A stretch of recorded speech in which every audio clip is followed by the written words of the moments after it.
अमरावती जिल्ह्यातील पळतवाडा येथे मुलीचे लैंगिक शोषण करून त्याचे व्हिडिओ जे आहे सोशल मीडियावर व्हायरल करण्याप्रकरणी या प्रकरणातील मुख्य जो आरोपी आहे अयान अहमद याला पोलीस कोठडी न्यायालयाने सुनावली होती। साधारणतः आज 21 तारखेपर्यंत जी त्यांची संपूर्ण कोठडी होती, मात्र आज पुन्हा अयान अहमद याच्यासह अन्य 3 आरोपी अशा चौघांना जे आहे दुपारी 3 वाजता न्यायालयामध्ये पुन्हा दाखल करणार आहे। एकंदरीत बघितलं या संपूर्ण प्रकरणामध्ये आतापर्यंत 8 आरोपींना जो आहे न्यायालयाने पोलीस कोठडी सुनावलेली आहे आणि त्यासाठी संपूर्ण ही पोलिसांकडून तयारी झालेली आहे। मोठ्या प्रमाणात पोलिसांचा जो बंदोबस्त आहे तो या परतवाडा पोलीस स्टेशनच्या बाहेर लागलेला आहे। एकंदरीत बघितलं तर या ठिकाणी ऍडिशनल एसपी सुद्धा या ठिकाणी दाखल झालेले आहे। सोबतच ठाणेदार असतील, बडे अधिकारी असतील ते सुद्धा आता या ठिकाणी यायला सुरुवात झालेली आहे आणि साधारणतः दुपारी 3 वाजता नंतर जे आहे संपूर्ण या 4ही आरोपींना जे आहेत अचलपूरच्या जिल्हा सत्र न्यायालयामध्ये दाखल करण्यात आहेत। एकूणच बघितलं तर संपूर्ण जी पोलिसांची बाजू भक्कम करण्यासाठी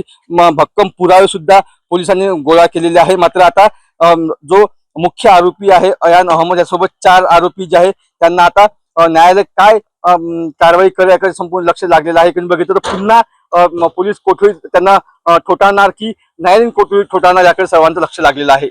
अमर घटे, साम टीव्ही, परतवाडा, अमरावती।